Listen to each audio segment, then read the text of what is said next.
Welcome to the Optional Boss Podcast. This is episode 41, and we are your hosts, Josh and Tyler, and today we're doing a second part of an Oops All Rambles. So we're going to change the intro up, and I'm just going to do a little bit of housekeeping. Some podcasting news.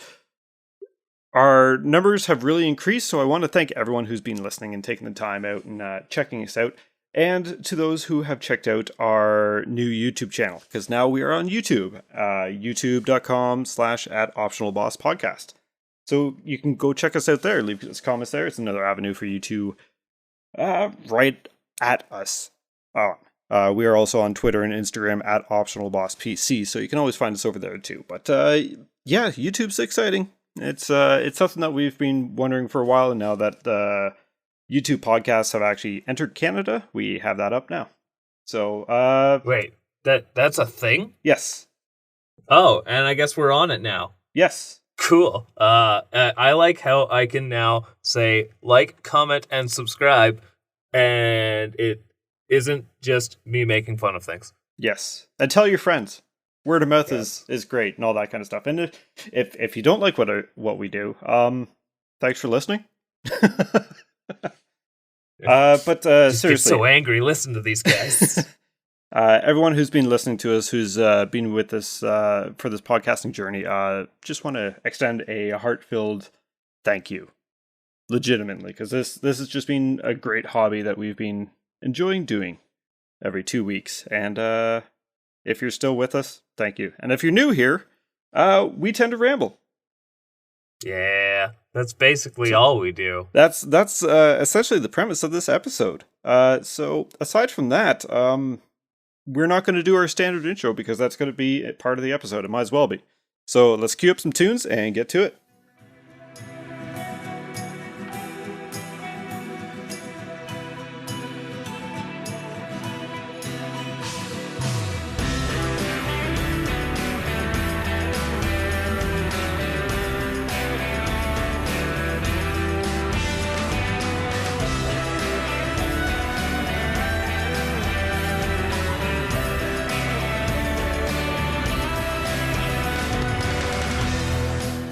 So yeah, for those who are new here, we've done one Oops All Rambles episode before. I don't have the number. If I was any good at this, I would have got that ahead of time. But it's where we just kind of ramble on, and you're just kind of here for the ride. Whether you want to find it now, you're going to find it. All right, you find it. Make us seem a little bit more professional. I'm going to find it on YouTube. And yeah, it's just we didn't have anything in particular with summertime being here. Everyone's been very, very busy. And if we were going to give out a good topic-based episode, we wouldn't have time to actually put in the proper dedication that we'd want quality-wise. So, well, there's that, yes, which is a genuine. It was episode 23, by the way. So you know what? I think it's a nice and timely time frame to just sit down with the people and say, hey, this is how it's been going. Yeah, pretty much. I mean, not specifically about life details, you know. I'm not going to talk about cutting my grass again like I did on episode 1. Because I don't have time to cut my grass. No. But there is just a lot there's actually been like a surprising amount that's happened recently in the world of gaming announcements and etc.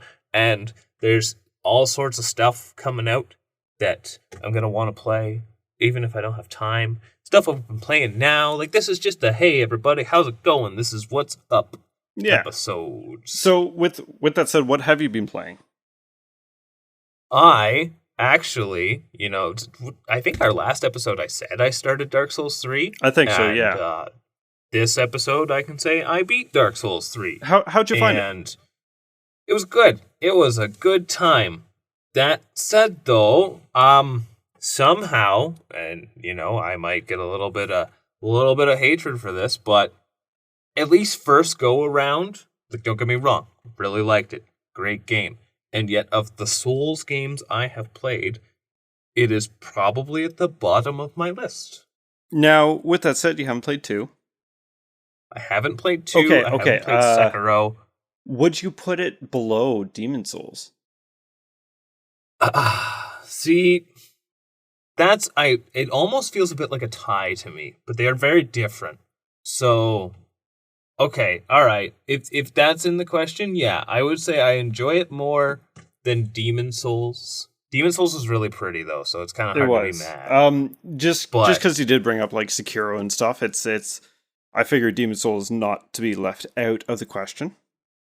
no, considering I also include Lies of P in this conversation now, and Oh now yeah. that sits at the very top for me. It's just that game.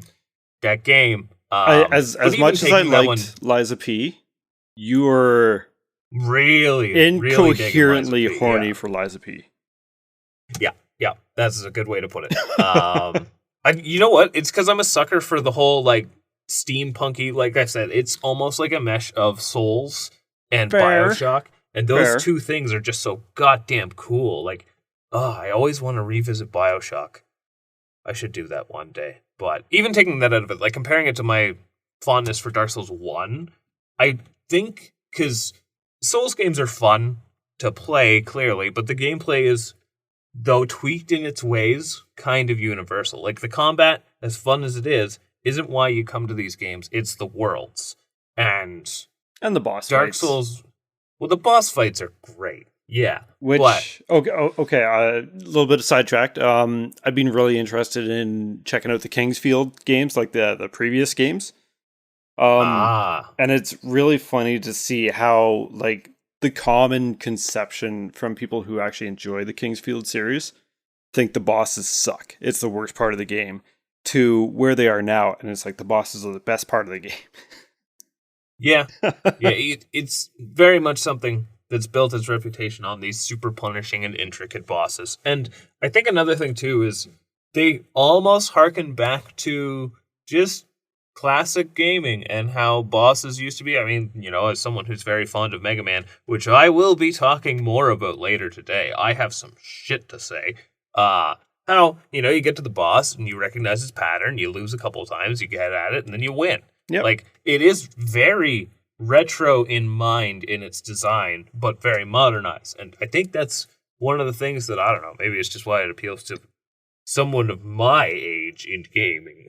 So, you know what you just said is something that's really frustrated me recently, and I'm going to try and stop myself on a tangent. Actually, you know what? We'll get into this. It's going to have to do with Silent Hill, the Silent Hill 2 remake. Okay. So continue on, and we'll touch on that here in a bit. Well, I'm just, when it comes to the worlds, Dark Souls 1's world was incredibly captivating. Dark Souls 3 world, though cool, and, has a lot of nice nods. I won't go into details, but at the same time, it felt like, I don't know, it didn't felt as blended together so naturally. It was kind of like, there's this place over here, and now there's this place over here. I don't know. But maybe it was because it did flow. The only point, like Firelink Shrine, you obviously had to teleport away from. But once you're at Lothric's castle, at the base of the castle, which is being separated from the actual world, right? So you do have to raise up the flag and fly down after Vort of the Boreal Valley. And but aside from that, like your journey from that point all the way to to go for all the souls of Cinder that you got to return back to the thrones, that's all interconnected. It is, yes, but I also only had a small handful of those moments in Souls games where you're like, oh, so that's where I am now. Yeah. And I kind of get that, and it's a bit different because you're actually exploring a land versus a cylinder. Yes, and the cylinder works so well. But either way, I beat Dark Souls 3. I didn't take my time to do the DLC. I kind of did a chunk of it, but at that point I was like, you know what? I'm ready to. I haven't found the true fondness for it yet, so I'll call it quits on this one and finally polish it off. And I did. And now I think I will like Dark Souls 3 more on an inevitable secondary playthrough. That's fair. I do think that you missed something you could appreciate more the more you know. Yes, I think you missed out on one of the best boss fights, which is in the DLC. Yes. It's the Well, end. I can always go back. Yes. I didn't leave it off that I couldn't access it anymore. Yeah. No, that's fair. You did do the Sister Free to Fight, though. No. Oh, No, because okay. So you missed out on two of the best fights. Yes. Yeah. No, I was like, all right, let's put a bow on this for now because I want to get to some other things. And silly me, those other things seem to be Elden Ring. Whoops. Well, okay, dude. I don't know how long I'm gonna stick with it, but it has been on my mind a lot lately. Probably just permeating through the universe with this upcoming DLC. Yes. Which. I want to play something smaller. I really do. But when you really want to play a game, sometimes you just do it. And I don't know. I just booted it up not even an hour before recording. So we'll see if I stick with it for a bit or if I'm actually a little soulsed out. But I want to see if there's some neat things I can do. So maybe this will be my secondary appreciation run and put me towards the DLC. But way too many things coming up to play to even think about Elden Ring. So I don't know if it'll last. But what about you? Me, so I think I've entered a bit of a limbo. It's kind of weird because the limbo. So obviously, we had so many episodes where we talked about we were both playing through Final Fantasy VII Rebirth, and that was a big game. Then I jumped into I was kind of pondering what I should play. And then I'm like, okay, you know what? I'm going to get Stellar Blade. And then I got Stellar Blade, and it's like, well, I'm not ready to put this down yet. Now that I beat it, so I ended up going for a platinum. Then I did the platinum, and then it's I've been in this little bit of a limbo. It's like I don't know what I want to play. It's like coming off the back of two bigger games, if you will. It's kind of left me I don't know where to go now. It's almost like it's a fog. So, I've been kind of launching up the odd thing and putting it down, and then I end up going into Final Fantasy Strangers of Paradise. Chaos. And I don't even know where to start. This game, I did the demo, and I kind of enjoyed it, but kind of found it not so much my cup of tea. It always, I don't think I ever tried the demo, but I did at least see the contents of the demo when it first came out. Yep. And it seemed like this doesn't fit, though I kind of like what they're trying to do, but it seems like it's doing it wrong. Okay, so I beat it and uninstalled it.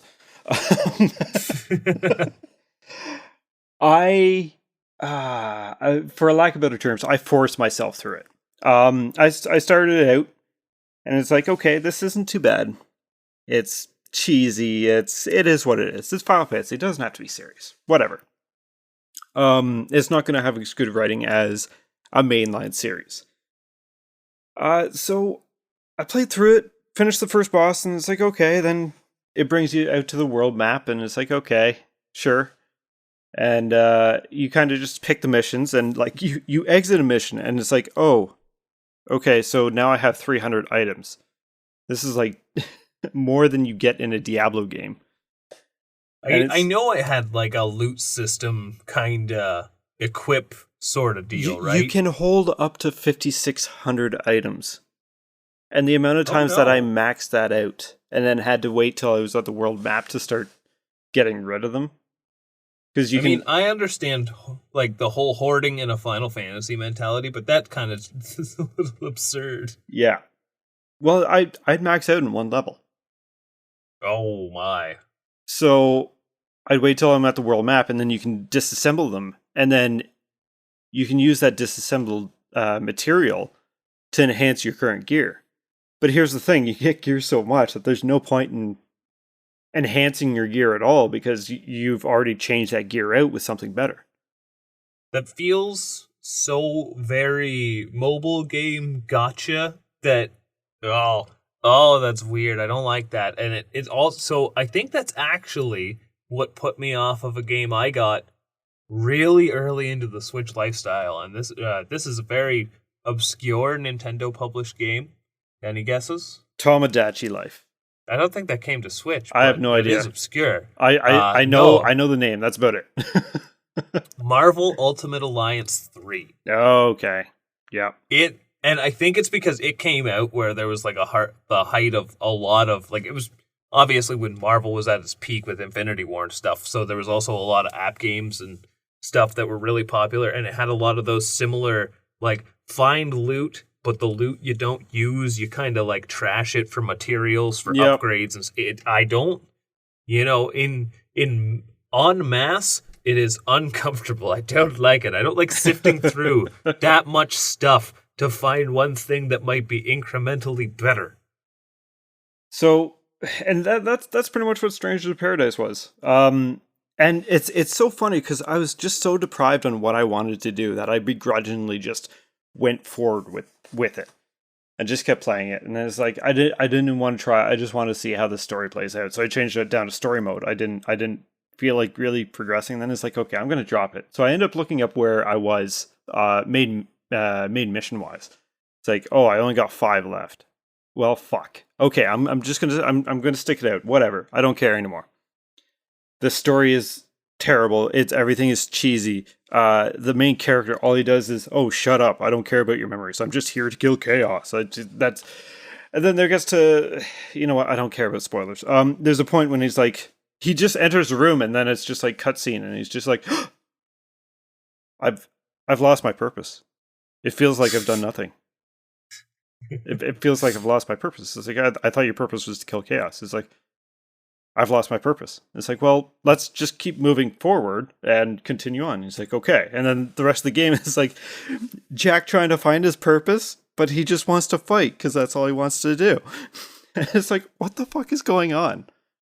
Now, if I'm not mistaken, there was because we've already said we don't care about spoilers, and I don't know the events of this game, but if I don't recall, there is a cutscene where I think because it's a retelling of Final Fantasy 1, basically, right? Yeah. So okay, in a weird way. Just for people, we're going to go into a little spoiler territory. So if it is something that you plan on playing, just skip ahead a little bit. We're going to talk spoilers here quickly. So yeah, it's a prequel to Final Fantasy 1 and has Corneria and stuff, right? That's so dumb. It's already so dumb. No. Okay, so the whole game, you start off and you're Jack with these 2 other guys, and then you go into the Chaos Tower, which is it's called something else in Final Fantasy 1, but you get there and you kill Garland, right? And we know Garland from Final Fantasy 1, who then disintegrates, and it's a girl who was trying to sacrifice herself to become Chaos, because Chaos is just a fairy tale and wants to make it manifest so it can be actually stopped. Okay, whatever. The whole scene, it's cringy as hell, because Jack's, when Neon is her name, and Neon's just like, oh, yeah, so Chaos is a fairy tale. There's no actual thing, physical manifestation of chaos. Hold on. I have to build a little bit of world context for the people listening. So yeah, it's a retelling of Final Fantasy 1, but the main protagonist has an iPod. Okay, continue. It's not a retelling. It's a prequel. Okay, but a prequel to Final Fantasy 1, the game where you give a rat tail to a dragon and he's like, now you become taller. Yeah, so doesn't bring in that much, but it does bring in the Warriors of Light. So Jax just puts in a head, just looks at Neon and says bullshit, because he's so focused on killing chaos, puts in a headphone, and it just starts playing like this weird like metal EDM music, and it walks off. I don't give a fuck music. For like 3 seconds as it cuts to scenes, and then he takes it out as soon as they exit the tower. It's like, what was the point? Okay. So, no. Later on, they find someone else, and now there's like 5 of them. But they thought they were the Warriors of Light, so the King of Corneria, or whatever it's called, sends them to search out the crystals. So they find the crystals and defeat the demons that are covering those. Okay, great. They come back to town, and the town is getting infested and ruined by monsters. And everyone's blaming them. They aren't the Warriors of Light. Well, there's 5 of them. There's supposed to be 4, so it's a prophecy. No one has their memories. So you go back, everyone hates you. So you're like, well, fine, fuck you, and then try and leave. The king still believes in you and whatnot. Random shit happens. You go to a tower. You find this guy, this dark elf that was helping you. Turns out he was your best friend back in the day who's going to help ruin this chain. Because as it turns out, everything is just fucking scripted as a Matrix. I was gonna say, you know who did this story better? The Matrix? Well, maybe. But I was actually gonna say, like, the whole leaving and then coming back and the whole town is like, who are you? You're the sort of our problems. Is better done in that D&D game for Sega. Oh, yes. Yes. Yeah. Okay, so, like, Strangers of Paradise, it's... The whole idea is there's the Lufenian race or whatever, and Jack is a commander for them. And his full name is Jack Garland.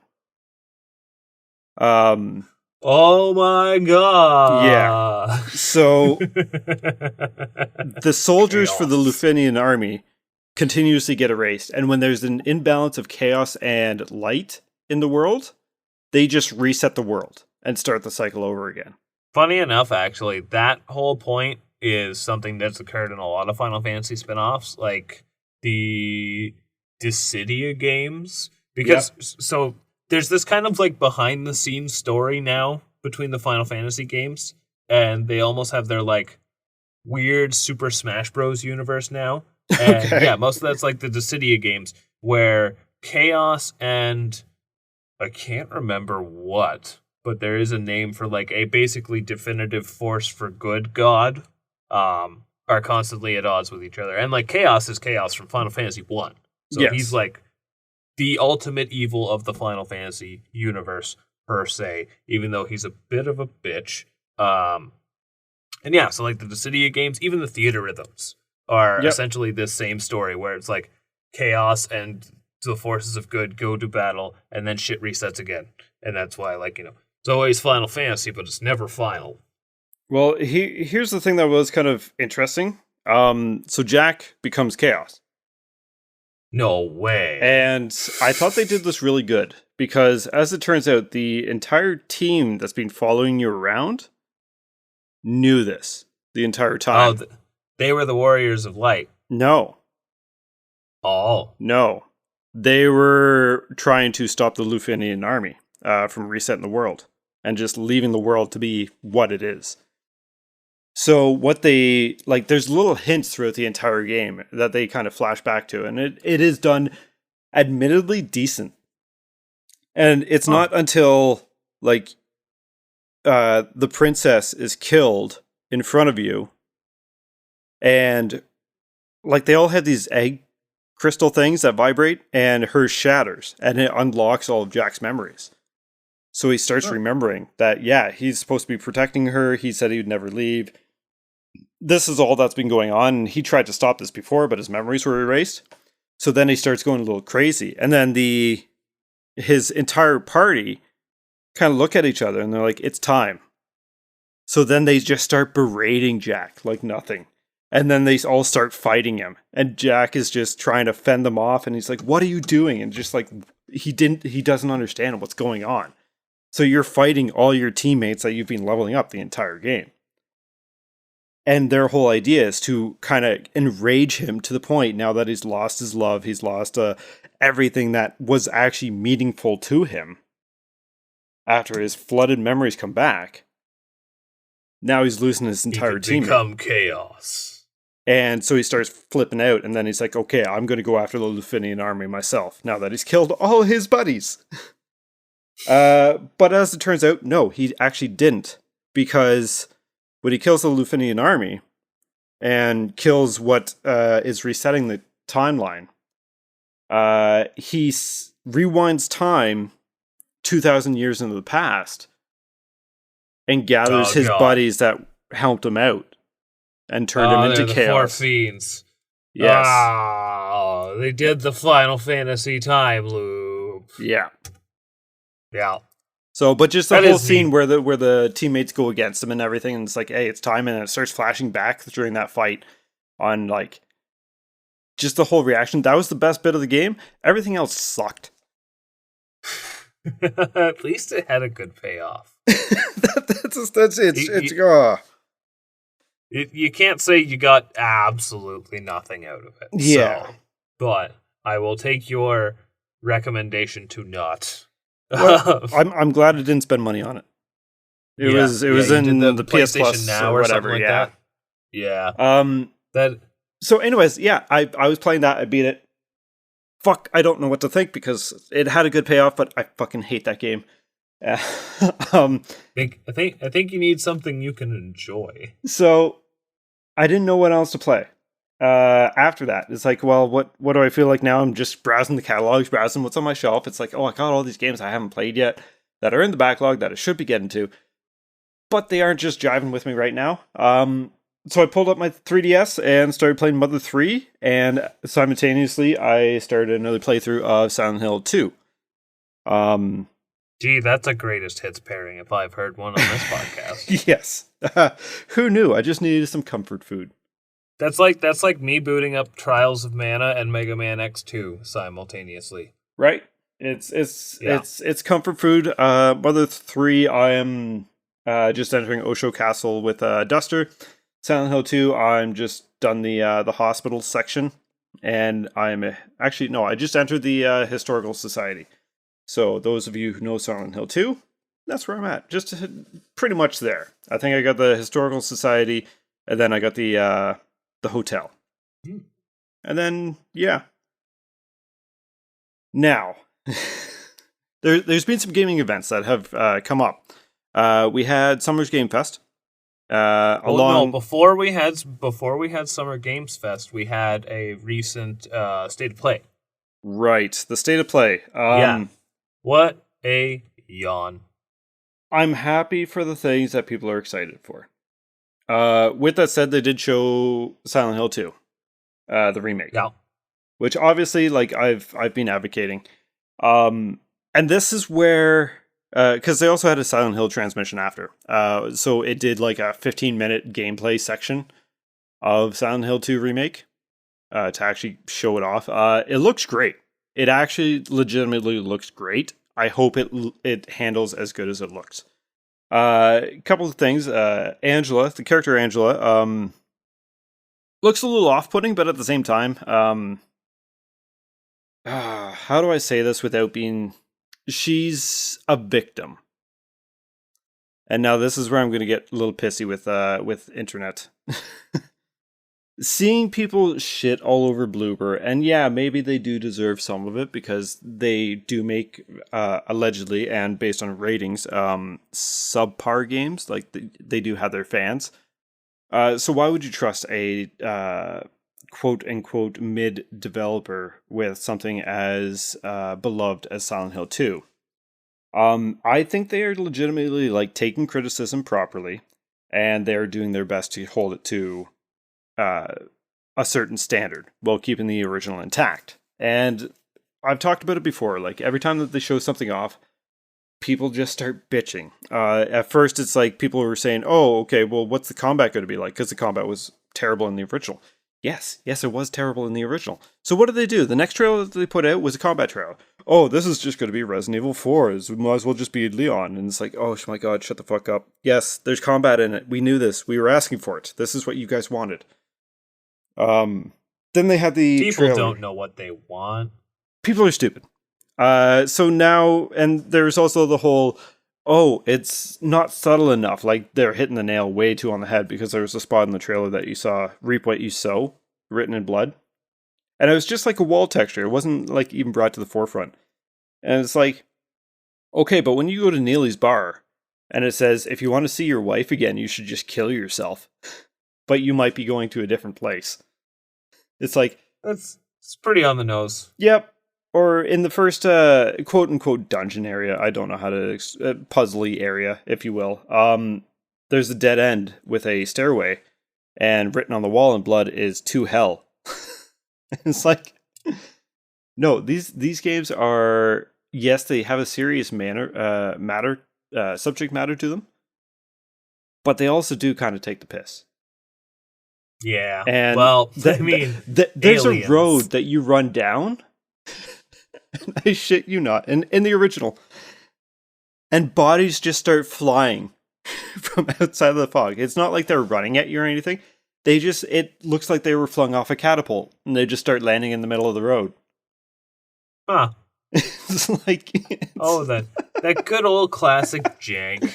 I mean, granted, first time it happens, yes, it's funny, but yet terrifying. Well, you were saying... So, okay, you're playing Silent Hill 2. Yes. You were saying, like, you could... Isn't there, like, a cheat code or, like a game clear prize where you get a chainsaw? Yes, so New Game Plus, once you complete it once, you can get a chainsaw. And granted, I'm not too up on my horror movies anyways. What's the Jason Voorhees? Okay, so if we're talking chainsaw specifically, I believe that would be the Texas Chainsaw Massacre. Okay. There was actual no name to him? Leatherface? Maybe. Maybe. That's one I haven't actually seen, but like we all know, for the most part, Texas Chainsaw. There's someone who listens to us is going to be like, I know everything you're saying about that movie. Yes, you guys are so wrong. What the fuck? Yes, we understand. But yeah, I believe it would be that one that they'd be referencing with the chainsaw. If you're just sitting there idle, you'll just see James lift the chainsaw up and start screaming, ah! See, this is something that I miss from like the older era games where, you know, that and like the days of like big head cheat codes and stuff. Like games where, even if they were very serious, deep down they had something stupid in them. Okay, so have I ever talked to you about Silent Hill 1's credit scene? So, I don't think so specifically, but I do know, like, a friend of mine had Silent Hill when I was in, like, high school or middle school, and told me about some of the wacky endings that were possible, so I'm sure something wacky could occur. So, the credit sequence for Silent Hill 1, this isn't extra. This is like just if you do a normal playthrough, as far as I know. No New Game Plus or anything like that.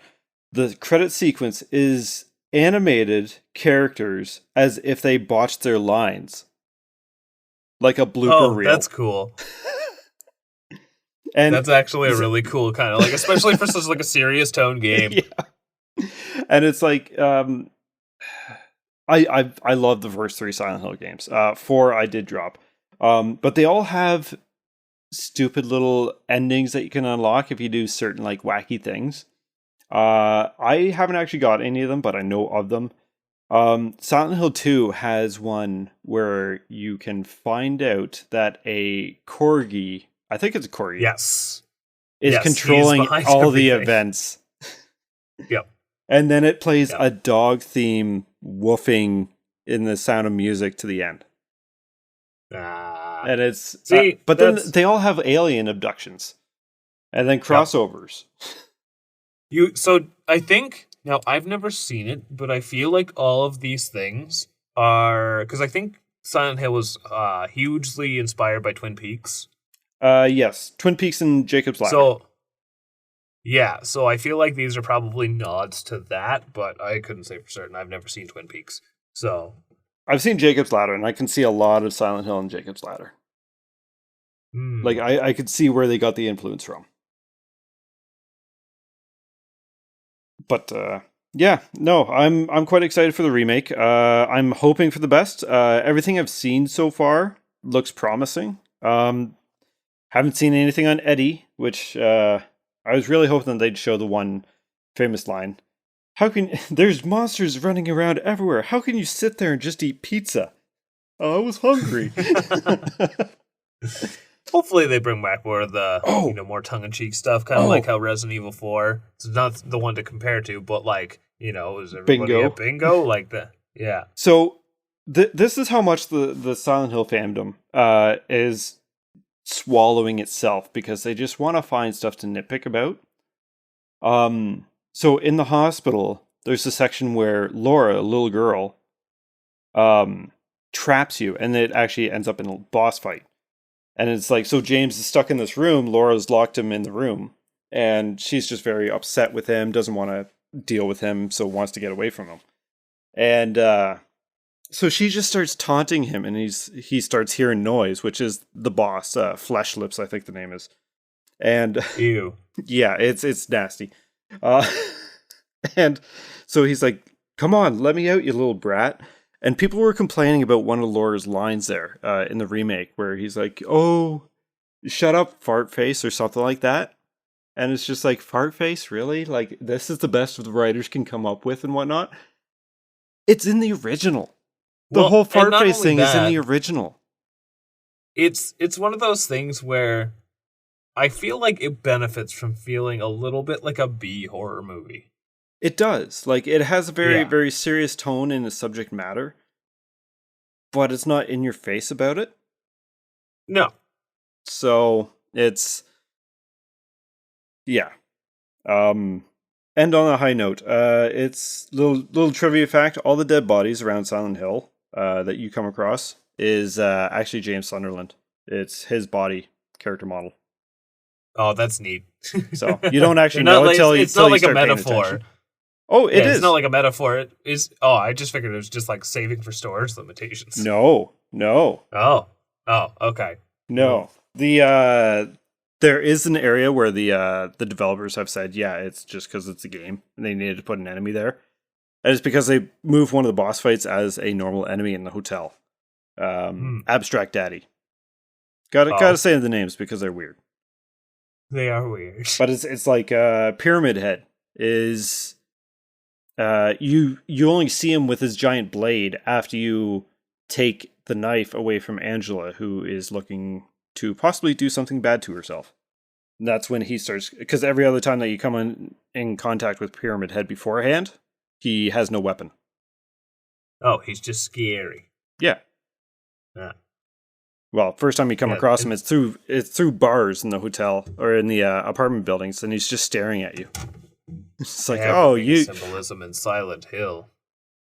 So there's a lot of subtle like little nods and things that you have to pick up on, and that's where I think it's the kind of game that like it will benefit from the remake, even if it's not great, right? Because I'm sure Silent Hill's what, PS1?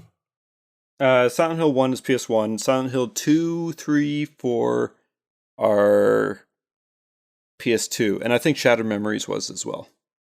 Oh, okay. But all the same, like this is an era people have a hard time going back to, let alone even having access to, right? Yeah. So one thing I did mention that I wanted to touch on briefly. When you were talking about... what was it? Elden Ring. The modern era thing. That seems to be a touchy subject. It has like retro sensibilities. Yes, that is a very touchy subject, and this is another thing that I'm seeing a lot of with a lot of games recently, and that's the whole. I don't know how to get onto it because I don't want this to be political or anything. I just want people to calm down on the fact when someone says modern or making it for a modern audience. It's not always based on the story. Because people are thinking, it's going woke, they're going to take this out and whatnot. And it's like, no, that's not always the case. Like, if they're staying true to Silent Hill 2. Current. Yeah, if they're staying true to the story of Silent Hill 2, which has a lot of heavy subject matter, such as incest and rape and murder and all that kind of stuff, that's hard to be quote-unquote woke about. So if they did change it for quote-unquote modern audience that way, they'd ruin the entire thing. Absolutely. Well, but when they're talking about making it for a modern audience, they're talking about like RE2 to RE2 remake. It's the whole different camera perspective and gameplay style because it needs to be more modern gameplay style, right? You know what's a good comparison? Not that I've played it, but like it does a very good job. Mario Wonder. I've heard good things. It's modern. It's Mario, but it's modern. Yep. That's just, and it's also better than the new Mario, which is now the old Mario. The old Mario that is called new. Such a bad naming convention. Jesus Christ. I mean, it's Nintendo. They've at least used it on more things, so everything that now says new is much not new anymore. If it's called New Switch for their next console, I don't know. I'm gonna buy it. I hope whoever I'll probably be buying it. Chances are, 99% What if sure they of that. call it the Super Switch Tendo? I'd be okay with that. I'd be all right with that. Actually, I'd be much very nice. I'd be much more okay with that than new Switch. Give it a purple and gray color scheme. Oh, that'd be so cool because like the NES had like red and gray kinda and black, but Well, if you think Famicom, yeah, the golden red. yeah, this is like pastel blue and red. Yeah. So yeah, let's So get a bit also- more lighthearted. So that's what I've been playing, and this- that's my rants, and that's my current conundrums with internet. This is why I don't do social media too much. I only recall what else from that state of play. There was not Guardians of the Galaxy Overwatch. Oh That yeah, didn't look very Concord. exciting. I was watching and it's like, okay, so is this going to be like a Beyond Good and Evil 2 type game? And then it just started like, you could tell it was going to be like a hero shooter. And it's like, oh, come on. So what bothered me about the trailer, not already the point where like, it's not my kind of game, so I'm not interested, but it was, we have all of these like space pirate, bounty hunter, random race buddies having space adventures, but like the tone of the music and the action of the gameplay mixed in with these like they're all buddies getting drinks and stuff scenes, like it was so jarring. Yeah, it's like the opening to a superhero movie when it's like, I know I shouldn't be in enemy territory, but I'm in enemy territory. Let's just have fun. And it's just nonstop sarcasm and like taunting the enemy on the way out. This very seems like a live service kind of game, right? Oh, but it it's seemed gonna be, very yeah. weird that like one of their like selling point features is and experience an original narrative along the way. Oh, that should anyway. Then there was Marvel Overwatch. Yep.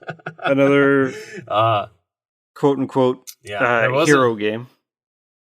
Yeah, this one actually seems a little bit more up my alley just because it was like a third-person action game. I'm not going to play it, but like, I was like, that looks kind of neat. And was it Path of Exile 2? So like, if you like old Diablo, new old Diablo's coming soon. So which has couch co-op, which actually looks kind of cool. Couch co-op and crossplay. And there's one thing I will say. I've played a little bit of Path of Exile 1. Not too much, just I didn't want to get sucked into another game at that time. What I did play was fun, and I really enjoyed it. And I know people who do go hard into Path of Exile and really enjoy it. So just seeing a number 2 coming out, that's good on them. The skill tree to that game is fucking insane, though. Don't look at it if you can't. If you don't have a zoom in magnifying glass, Jesus Christ.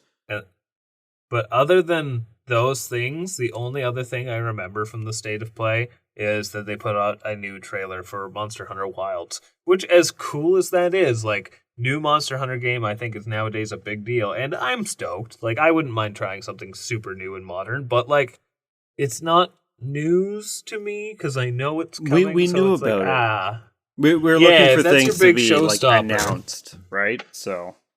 Yeah, and I'm not going to be one of those people who like, it's not going to be like a Bloodborne port for PS5 or whatever. Like, that's fine. I just want something that's not like, that you told us about, but only for 2 minutes last time, and now you have 4 minutes. This is something that the industry's terrible about right now. Is they'll announce things years in advance.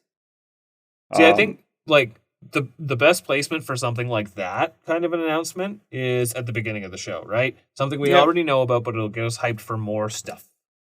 Don't close out the show on that. No. Oh, close out the show on a trailer for like what looks like a new Splatoon game, and then you showed the Smash logo on fire. Like, that's how you close out the show. That shit was cool. Yeah. Like, I know you're not even huge on Smash Bros, but that's a pretty No, bomb way to that was announce it. pretty good. It was pretty good. Yeah. So, and then we had the Summer Kegels. Get out your shorts. Oh god. It's time for some announcements of games, and wow. I've mentioned on the show, probably in passing, that I'm not the biggest Kegels fan. But I will Niels. defend him from the Army of Kingdom Heartians. Because So, he announced ahead of time there will there will be no Kingdom Hearts 4 news. And he had to like chuckle when he mentioned that. Probably because he knows and acknowledges, yeah, people are desperate for this kind of stuff. Like, what do you want?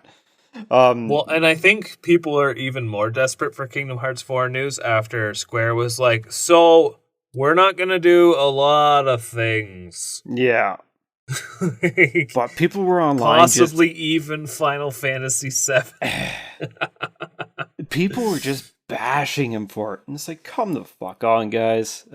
I gotta get offline sometime. Yeah. Yeah, sometimes you're not going to get what you want. But honestly, out of the Summer Games Fest, first of all, something I want to say, this just a sick tease, and I'm upset, is there was all of this out of nowhere right before Game Awards Mega Man stuff. Yeah, Like, first of all, getting not one, but all 5 Mega Man Game Boy games the on the day Switch Online before, service. The day before, and less also than there was some 24 other hours. stuff. Yeah, like I was seeing a bunch of like new Mega Man merch being announced. Like there's like the Mega Man arcade cabinet that I'm kind of drooling over, and like some random crossovers. I'm like, this is a lot of Mega Man to just come out of nowhere, seemingly before a big showcase that Capcom's been and also like, the hey, fact we that got some stuff. yeah, Capcom was saying that they got some announcements of things that haven't been announced yet. So it's like, okay, well, we know And about they Monster Hunter showed Wilds. Monster Hunter again.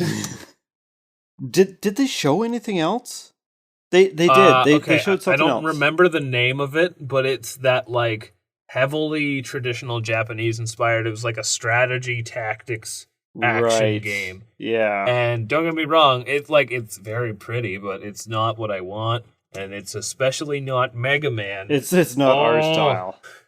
But yeah, that was a I'm lot of upset. Mega Man stuff to not be Now, anything new. having said that, it is still really cool that they are just on the Switch Online service now, especially Mega Man 5. That game is stupid expensive and only on the Game Boy and a fully original game or Mega Man game. I've Which heard is nothing but good things about Mega Man 5 for the Game Boy.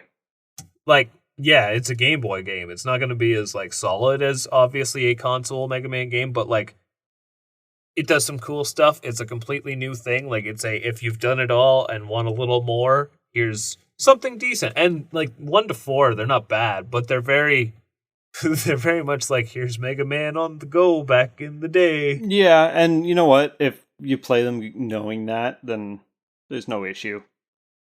Also, I booted up Mega Man 5 the other day because like I obviously super stoked that they were there. Played it for, 10, 20 minutes, but it has more plot than most Mega Man games. And it's great because I could talk plot about Mega Man, and it's just one day, Dr. Wily, he'd been put in jail for a couple months, and everyone was kind of like, who's that Dr. Wily guy? And then it says this, but a few months later, Mega Man and Roll are just out for a little stroll, and then suddenly this mysterious robot shows up, and he's just like, I'm gonna make you my slave, Mega Man, and he's like, no way, and then Mega Man just gets his ass kicked. And that's how the game starts. So, Like, we're robots from realistically, space. replace the word slave with bitch. Yeah. Yeah, pretty much. It's just Mega Man tries shooting him, it just bounces off, and they shoots him with a laser. Then it's just like, Dr. Light, I'm too weak. Well, what if instead of a laser gun, you just shot your fist at him? And that's the premise of the game. I mean, if Mega Man would stop Samus Araning himself and losing all his power-ups each game, it'd be okay. No, that's not possible. I don't know. I could go into all my reasons why I think that happens, but my Mega Man lore speculations will be for another one. But it's all the same. Yeah, it's a game. It doesn't have to explain. I can't think of anything that was announced at Summer Games Fest that I was like, ooh. So there's a few things. Now, granted, I watched Summer Game Fest and most of Day of the Devs at the same time, so they might be a little blended in together. But Screenbound Screenbound looks neat. I've been following that for a little while now. So the whole premise is like you're carrying around a Game Boy type device. Looks almost like a Playdate actually. But and on the Game Boy is in 2D, but you're in a 3D world. And you have to play them both simultaneously. Interesting. So you have to watch out for play hazards. Game Boy and walk. Kind of, yeah. But like, you'll have to make a jump in the 3D world that you don't have to in the 2D world. But if you don't in the 2D world, you won't in the 3D world. So you'll just fall down a hole. I see what you mean. But then there'll be enemies in the 2D interesting. world that aren't in the 3D world. But because you're like, if you move forward in the 3D world, you're moving forward in the 2D world. Yeah. That's an interesting premise. It's something, I'm pretty sure it's called Screenbound. And interesting. There was another game, and I put it on my wish list, and I'm just going to double check I got the name right. It's Cuff Busts. Or Cuff Bust. And this... I'm sorry? Yeah, Cuff Bust.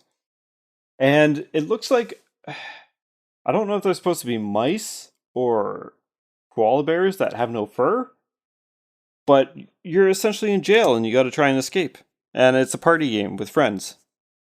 Oh, okay. So it's like a escapist on crack, where you essentially are like causing riots and trying to get out of the jail, and you can blow up walls and stuff and like find explosives. Yeah. Oh, so it's kind of like it's a destruction game. So kind of like kind of. I mean, it's very different, but like the Burnout games when they had like the big crash simulator sort of like missions and whatnot. Kind of, yeah. Yeah, it's wacky outcomes for the sake of wacky outcomes. Yeah, but it looks like a good party game, and I'm all for party games.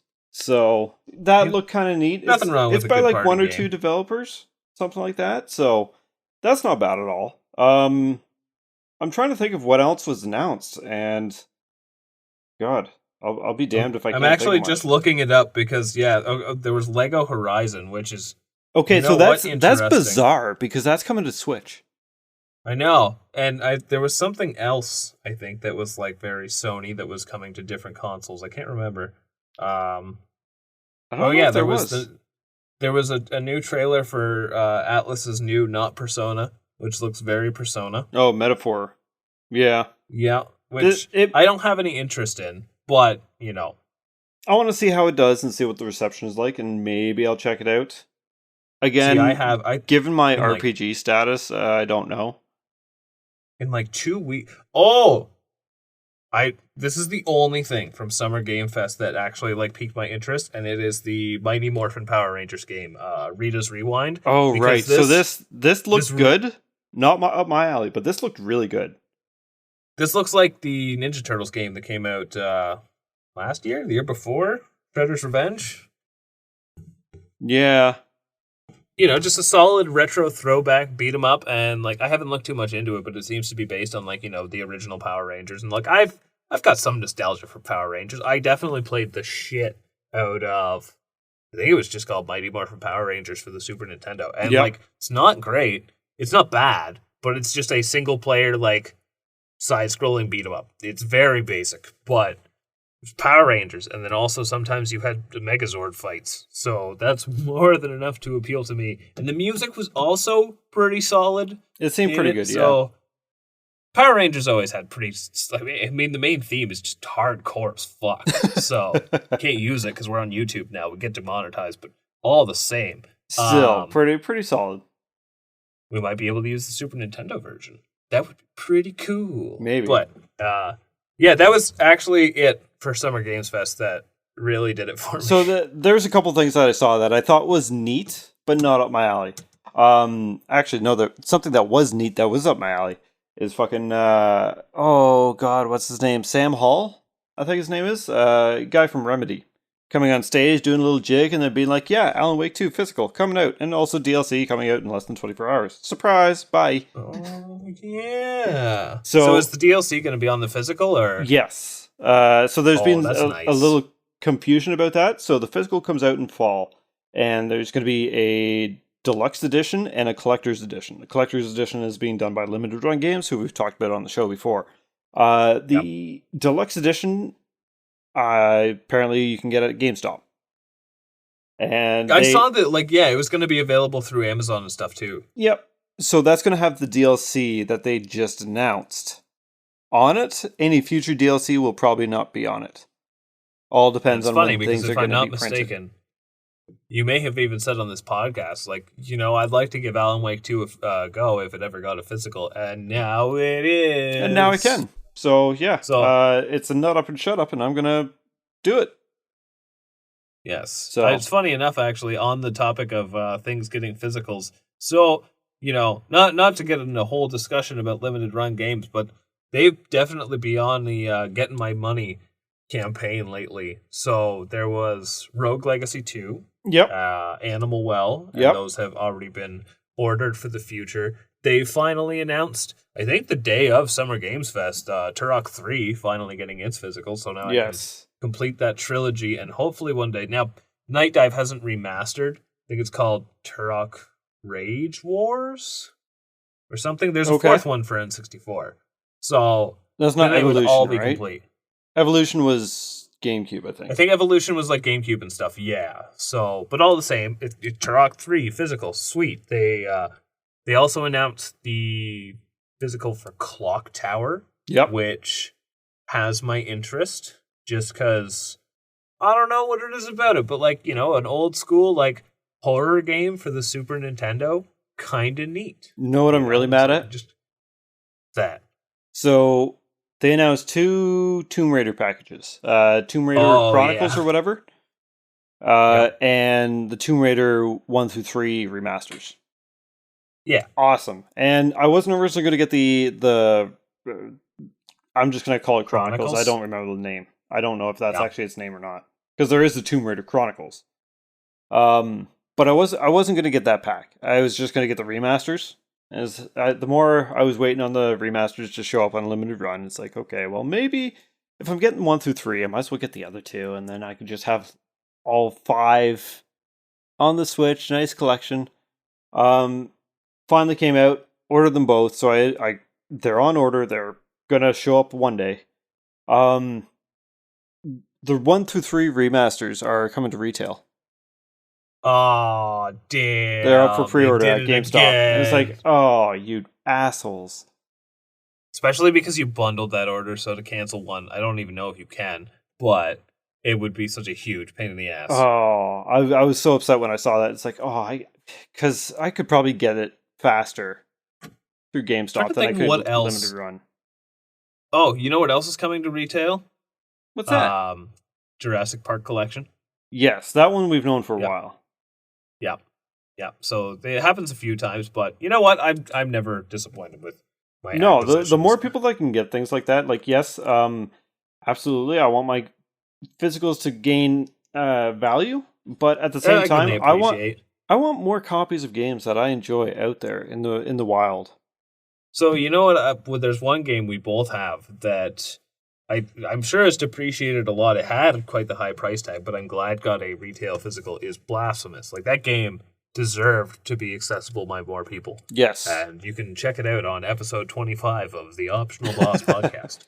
Just plugging ourselves. No, I'm super okay with things becoming, especially with something like the Jurassic Park Collection, because I think that's another Carbon Engine game, which is a limited run engine. And given the fiasco that was the Bill and Ted collection that now has been ripped off of the eShop because of licensing, I feel like Jurassic Park's probably not far from that future, so get it while you can, folks. Yeah, it's hard to say where that's going to go. Also, now this is my random segment of Market Watch. So something I've actually been thinking now is the right time to get one. With the confirmed new Nintendo console around the corner, I'm really eyeing picking up a Switch OLED. I feel like I just want one for the collection, mind you, and they seem nice, but I feel like they're not going to go on sale. And once that new console comes, this is going to be like the Game Boy Advance SP 101 model, Here for a short time. Well, it's one of those. It'll be like what I had when the Wii U got discontinued, where it's like, I'll get it a little later, and then it Nope. was gone. So, and that's one thing I thought about is getting a Switch OLED. Then I realized something. I don't play my Switch handheld. See, I've been doing that Very quite rarely. a bit more lately, and that's actually something that's influencing my decision. And And see, I would absolutely do it if I played handheld. I next to never play yeah, handheld.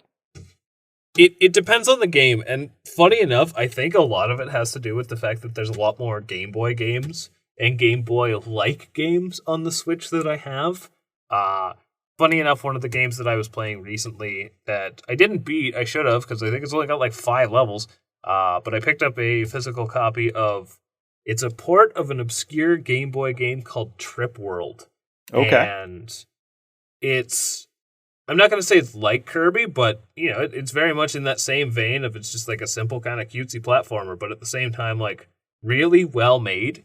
And it has the DX treatment, which is like you can play the original or you can play like a nice polished colorized version, and it looks really good. That's pretty But cool.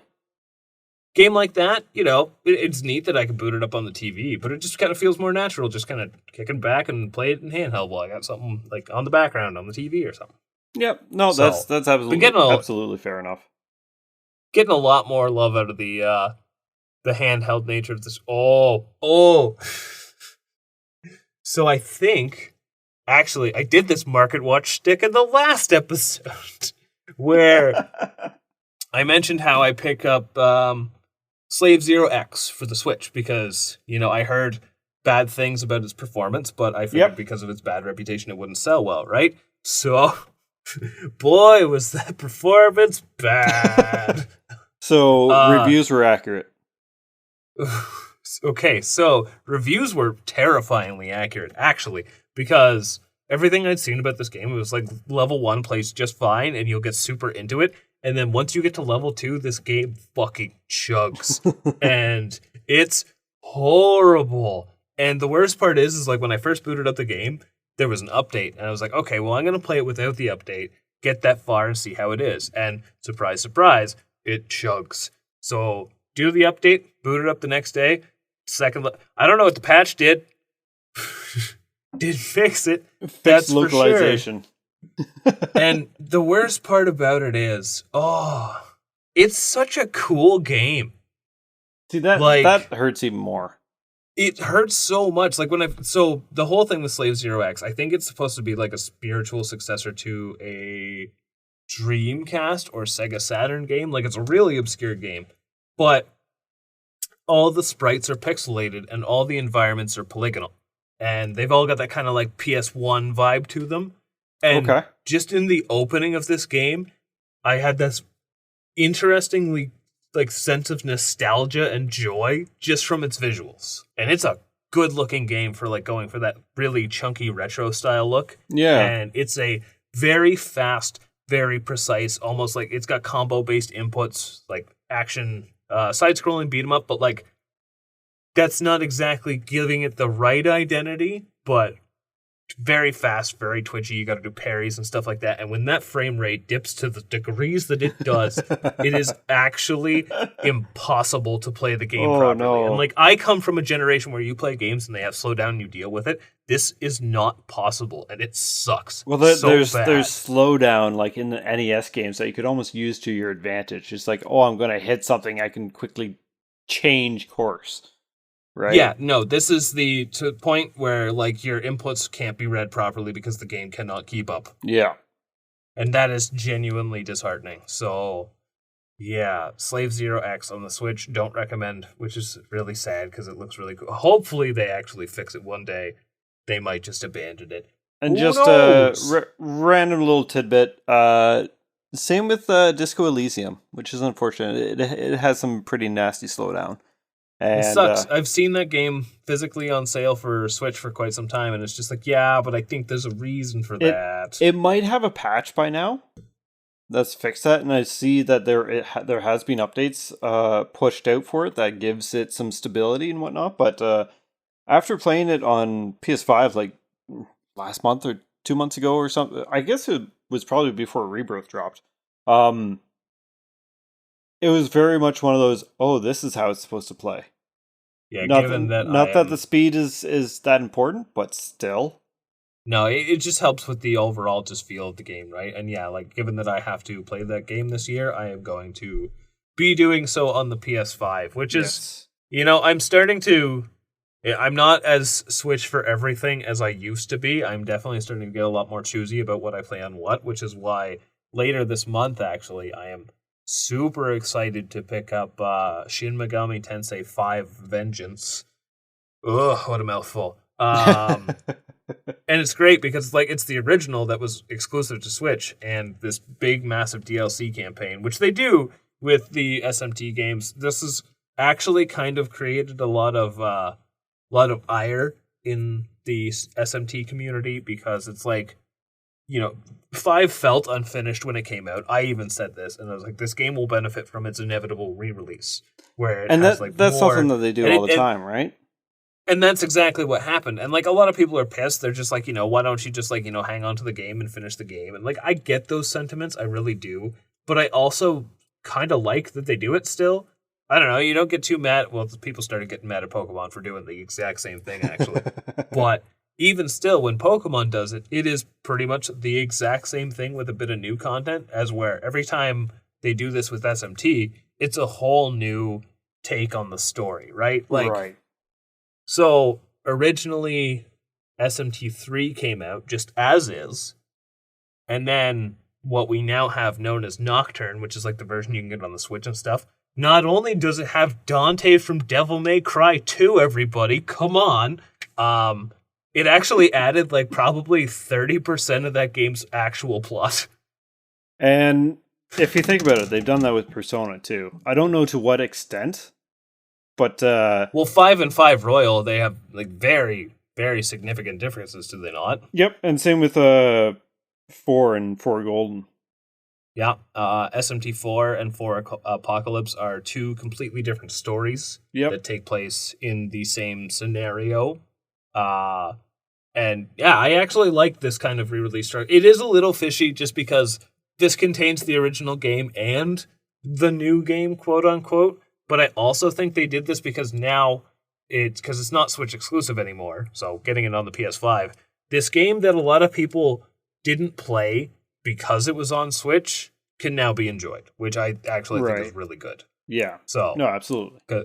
The Switch is not the console for SMT5, and I really liked it, but I'm looking forward to liking it better. Yeah. No, absolutely. Yeah. One day I'll get there. Yeah. What about you? Anything interesting coming out soon? Not a whole lot brand new stuff. I mean, obviously Silent Hill 2 remake. I did just pick up a 1,000-Year Door. Oh, nice! I also got that and put it on my shelf. Yeah, that's what I did.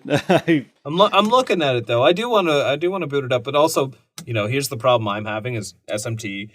1,000-Year Door. I've also got Sea of Stars. I kickstarted that game and I haven't even started it yet. You see Sea of Stars. So it's so good. It looks good. It sounds good. It is good. It's hard to say what I will get to first. If it's not SMT, it will be that though. 1,000-Year Door will sadly have to wait. Okay, but here's the thing. I know you're excited for SMT5 Vengeance. Sea of Stars, I platinumed in 26 hours. That's kind of what I'm thinking. Because it's shorter, I think it's going to be... So it is Chrono Trigger short. Yeah. Chrono Trigger you can beat in 12, 14 hours. But if you were going to... Not that there's any platinum back in Super Nintendo days, but if you were going to quote-unquote 100% it, get all the endings and whatnot, you could probably do it in less than 30 hours. I think something happened to your save file in Chrono Trigger. I think there was a star or something. Yeah, it was one of the first Square games with New Game Plus. Yeah. It was the first Square game with New Game Plus, actually. There's so many reasons why that game is so incredibly revolutionary. Yes. We'll talk about it one day. Sea of Stars, I think is something I really need to get to. I know, there's a reason why I kickstarted that game, so... Do it. That's on the list. You know what I actually thought was already out, but, well, it's been out for a while, but I thought physically it was already out, but it at least comes out the end of this month. What's that? Dave the Diver. Yes, Dave the Diver. Yeah. I'm excited to check that out. So am I. I think it's this month as well, is the physical of Outer Wilds. And that was one of the games I really wanted to talk about during the last episode, the Middies 3. And I had to stop myself because that game is best experienced blind as possible. It's kind of one of those things where, you don't want to spoil that experience for people, but you do at least want to recommend it. So because you very much can't tack on to Mindy's 3. You very much can't play it again with the same experience once you've played it once. No, I get that kind of feeling. Too bad they didn't do like a revamped mode where it shimmies things around. That would be very difficult. But it also kind of misses the point. You'd lose a lot of lore that way. Yeah. The only thing I will say is like the world itself is legitimately interesting to check out. And anyone who likes any kind of exploration game, and you yourself, Tyler, I know we've talked about it off air before, and you said you could see the appeal, but you don't think it is for you. I will say this, that you should give it a legitimate go one time. Just because I can see myself at least seeing what it's about. It's one of those games, like, even when I first started playing it, for like the first hour, it's like, okay, I don't really get it. And then I started saying to myself, well, okay, it is about exploration. Like, the first place I landed on had tornadoes everywhere. Didn't really see what was going on, but there was a guy that I found who gave me the way of meditation. And the only things I will spoil, which is just how the game operates, every 22 minutes, the sun explodes. And you're stuck in a time loop. And you're trying to find out what is going on with this time loop. And you start learning about this other culture that was around the world. Which you learn right back on the main tutorial section, if you will, where you wake up every time after the sun explodes.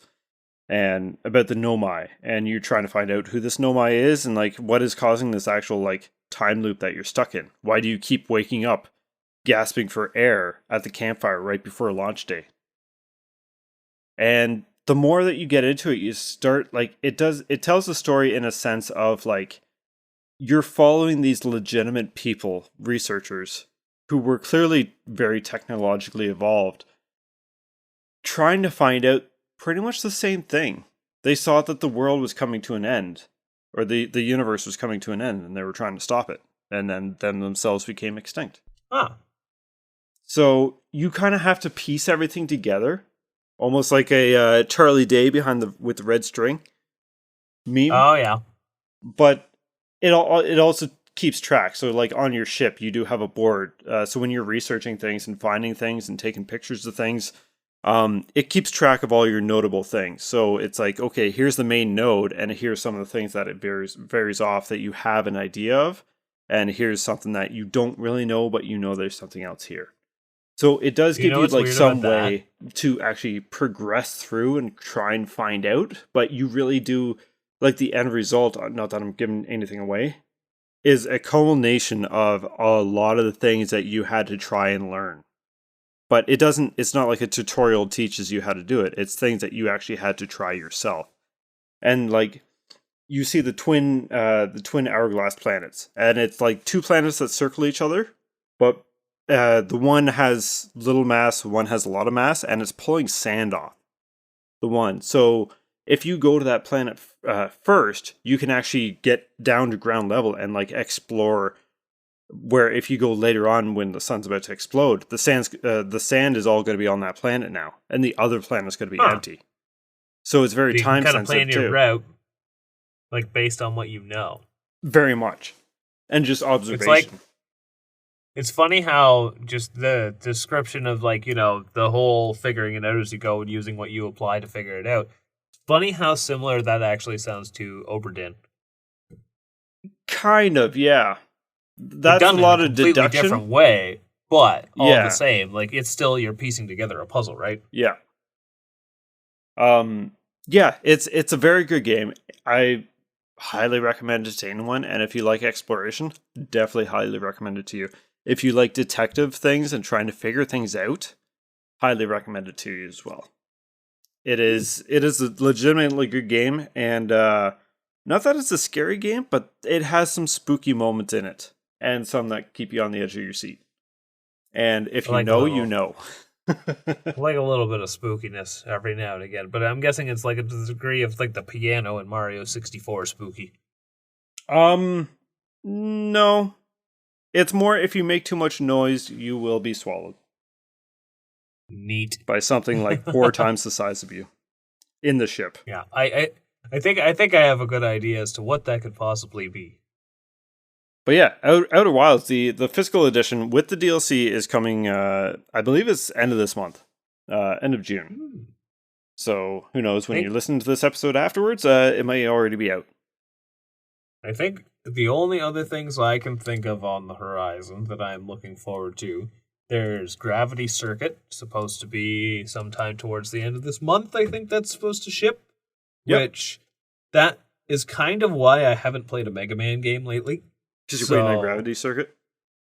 Yeah, because it's been touted as like the best Mega Man like in a long time, and it looks really cool. So that's fair. I'll give that a go. And then I think the only thing else is the NES Championship Edition, which, I'm not gonna lie, I just kind of want the box of stuff. But also, I'm gonna check it out, especially if it's anything like the NES Remix series for the Wii U. That's what I'm hoping for. Yeah, like, I imagine some of it will be.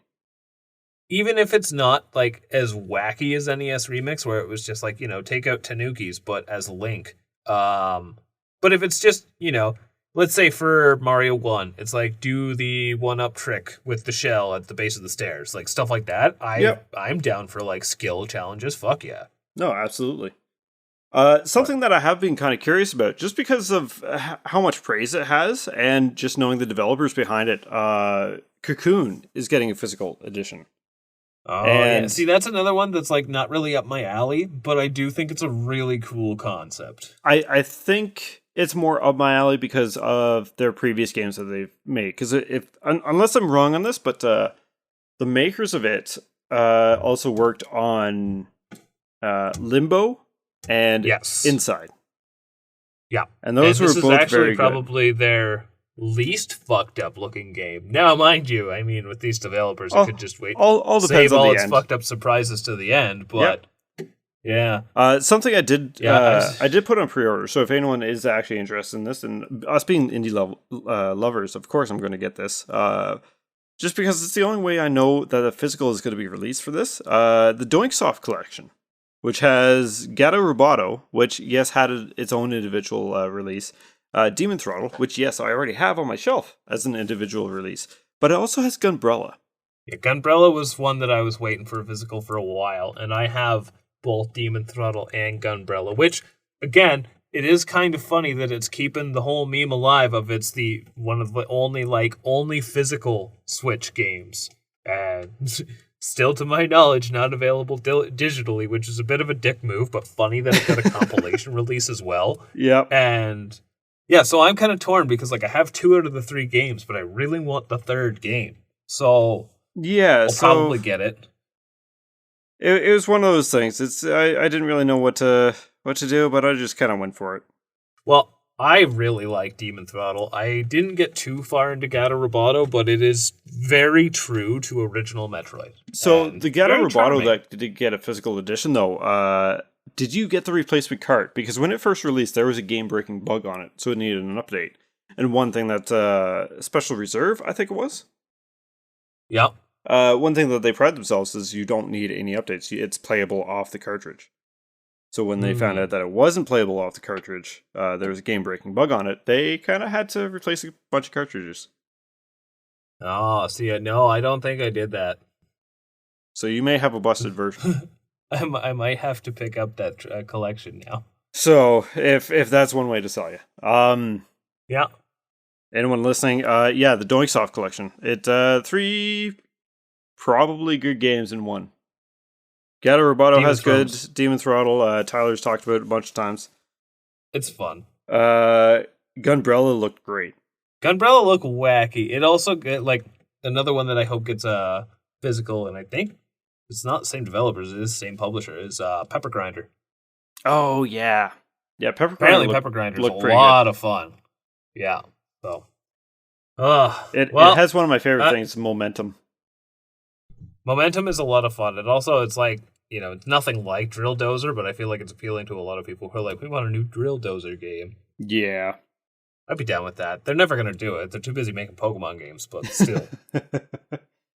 Oh, Game Freak. Something that did happen at Summer Game Fest. Sorry, we're circling back. That I did want to kind of talk about. Not that there was anything like noteworthy on this end, but I'm really intrigued and happy. So, Innersloth, the makers of Among Us. Let's ignore the fact that they're making a TV show. I don't understand that. But I'm sorry, what? Yes, there's a TV show for Among Us coming out. All right, you said ignore it. Ignore it. I had to mention it.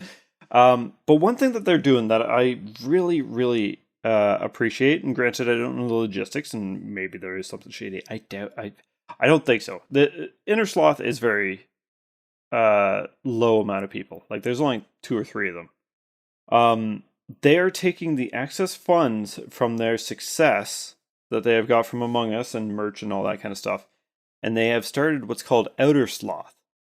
And what Outer Sloth is essentially a publishing funding for smaller indie games who cannot get funding. Oh, that's a really good business practice. So I like that. They said that they wanted to share their success with others to help them off the ground as well, because they feel like they lucked out extremely quite a bit. So, which admittedly they did, because Among Us was out for 2 years before it actually picked up. As it then did. It exploded.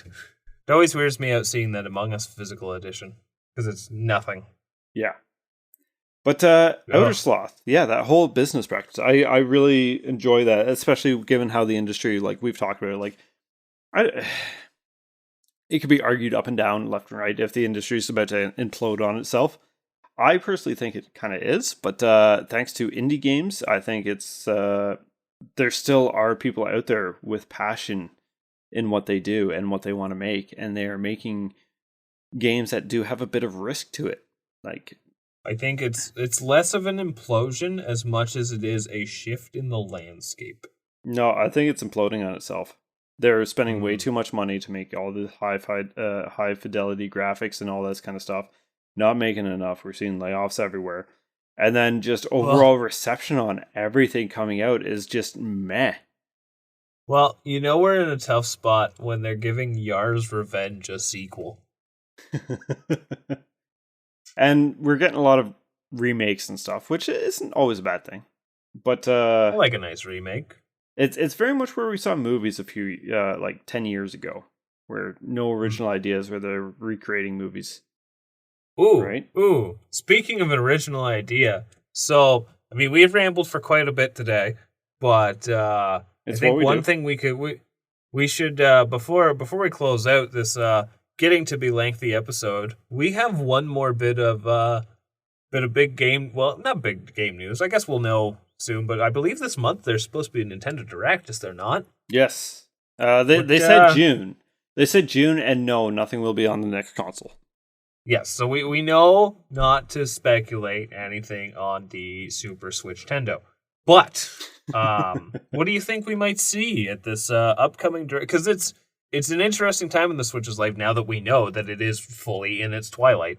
Yeah. I don't think they're going to come out and be like, yeah, well, this new thing, it's not actually our new thing. Like, we're still going to main the Switch, but it's just another pillar to the console. Don't look at the fact that it's backwards compatible. Yeah. So what are we thinking about with the new Super Switch Nintendo? No, what do you think might be at this here Direct that's coming up? At the new Direct. Yeah. I'm gonna say, okay, let's throw a bunch of stuff out there.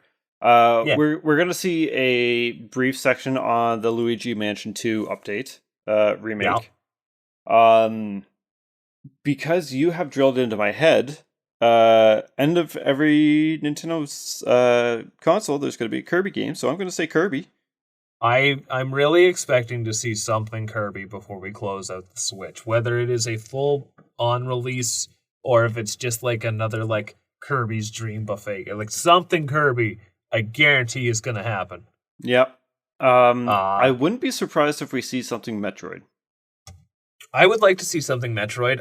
Even if at the very least, it's going to be really funny if Metroid 4 doesn't come out on the or Prime 4 doesn't come out on the Switch. But I can see it coming to the next one. Just because Retro usually has a huge scope, and they always have to tone it back. So like, Metroid Prime 1, it was going to be huge, almost open world, because they were told that the specs were a lot higher than what it actually was. So the specs were good. It's just not the memory size. It was something like that, yeah. Like they were told that they had a lot more to work with of something, and then by the time they were told the final specs, it was nothing compared to what they were, and they're like, "Oh, we got to tone this down." Which again, we got a remaster for this past year. Great remaster. Still haven't played it, but I have it. Yeah, so we're going to see something on Luigi's Mansion 2. We're going to see something Kirby based. I'd like to see something Metroid. Even if it's just Zero Mission on the that's online service, that would be great. Yeah, I would be all right if they were to come out and be like, "Hey, we know we're looking forward to Prime 4. We just need to come out and say like it is not ready. But in the meantime, here's this," and that'll piss a bunch of people off. But it'll make a lot of people happy if they give us Zero Mission like they said they were gonna. I think. Okay, so here's a question for you. A question within a question. What do you think is better, Radio Silence, like we've got with Metroid 4 and Silk Song, or do you want a few updates being like, "Hey, yeah, we're still working away on it. We are at this point," or things like that? Would you rather those little updates about it? Like not even information based, just, "Hey, yes, we are acknowledging this. We are still working on it. Please be patient." I think it's contextual. So for something like let's say like the marketing for Visions of Mana, they announce the game and then a little bit of info trickle out. They might drop like a new small like gameplay trailer or something, but then eventually the game will come out. That I like. For a game like, let's say, we're going to get sick of it before it's even out, but like a game like Monster Hunter, that's a game where I want to know like some technical details. So I'm going to want like a big build up to release, like a whole bunch of like every 2 months new technical showcase. And like that's the kind of thing like fighting games, stuff like that. Smash Bros was one that was really nice to have like the trickle of information. But for the most part, honestly, yeah, I'm personally all right with the whole we're gonna announce the game. Be patient till it's out. So like Silk Song. Silk Song's been agonizing. Yeah, because that was in 2019 that they announced it.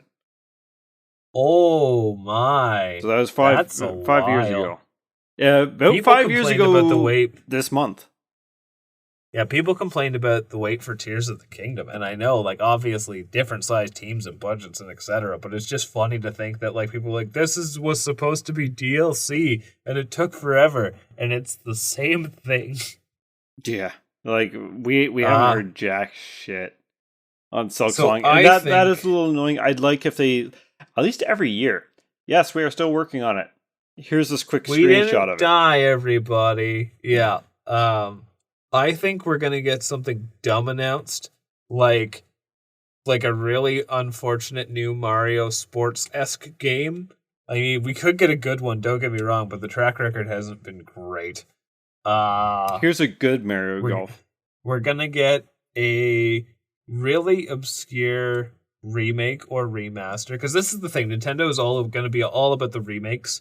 For the last chunk, like stuff like Thousand Year Door, and even not Paper Mario, Super Mario RPG. Yeah, that was a great remake.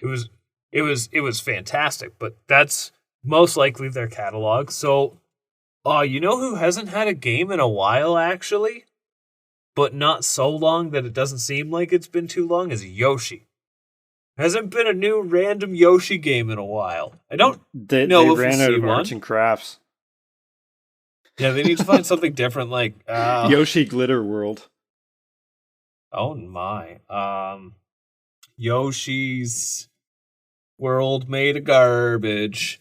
And everything's made out of garbage. I hate to say it because I loved, at least growing up, I loved Yoshi's Story. Super Mario World 2, I loved. I don't know if you count that as a Yoshi game or not. It very much is. That is the Yoshi game. Yoshi's Story I really enjoyed growing up. And then I haven't really played a Yoshi game outside of those two until the demo for Yoshi's Crafted World came. And I'm just like, I know this is for kids and stuff, but holy shit, this is boring.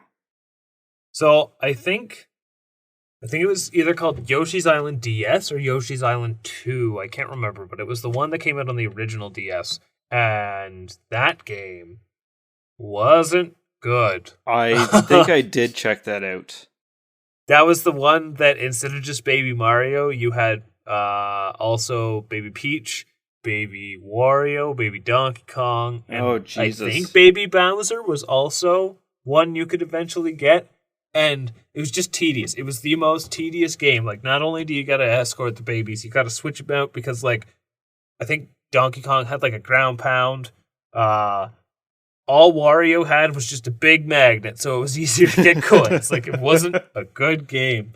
But I had to think, you know what I want on Switch? This is really random. I don't think we're going to get it, especially because Square's been like, we gotta stop making so many games that no one buys. But something I would love to see come to Switch is Final Fantasy 3 and 4 DS. Yeah? Well, and this is why I think like it's not, I don't think it's gonna happen, but I don't think it's an impossibility because those got PC and mobile ports. Okay. Like the 3D remakes that they did for 3 and 4, and they are very unique. Oh, they're 3D remakes. Yeah. Okay. I was trying to wonder like what's the difference between that and like the pixel remasters that we just got, but that makes sense if they're 3D remakes. Yeah, no, and they are mechanically completely different. Like even down to the fact that the original Final Fantasy 3 and 4. Let's say you get into a random encounter and you can run on up to like 6 or 8 enemies at once. Yeah. As where in at least the remake of 3, they could only get a maximum of 3 enemies on screen. So to compensate for it, the game is significantly harder. So it is a different experience. And they added new stuff. And like in 3, you're not just 4 nameless characters. You're actually like named characters with stories and such. Like, right. They're their own games in their own right. And also just because I'm oddly nostalgic for Final Fantasy 4 these days. You know what? That is the next Final Fantasy game. And really, instead of playing like 2 games that I know like the back of my hand now, I should really dive into that or another Mega Man game. Or maybe I should actually attempt Horizon Zero Dawn or God of War Ragnarok. Not me. I'm going to play Elden Ring and ruin the next month of my life. Possibly and there's longer also Elden Ring impending DLC. Yeah. There's DLC. I Shit. messed up. What do you think? Should we wrap this up and get to actually playing some games while we have time? Precious time. Yeah, let's do that. Let's wrap it up. Again, this was a rambly episode on purpose. This was like a whole intro. It'll build them up for their next episode. Damn right. Just listen to this one before the next one. You'll be fine. If you merge them, it's like one giant episode. Big Jumbo Deluxe. No, we don't do any more 2-parters. Those were too much. Again, thanks for listening. If you made it this far, if you've been enjoying our content, we are now on YouTube. Subscribers and like and share and all that kind of good stuff. Hit that bell if you want. Tell some friends. Join us on YouTube. Leave us a comment. You can find us on Twitter at OptionalBossPC. Also Instagram. And that's been episode 41. Oops All Rambles Part 2. We've been Josh and Tyler, and we will see you next time. Bye!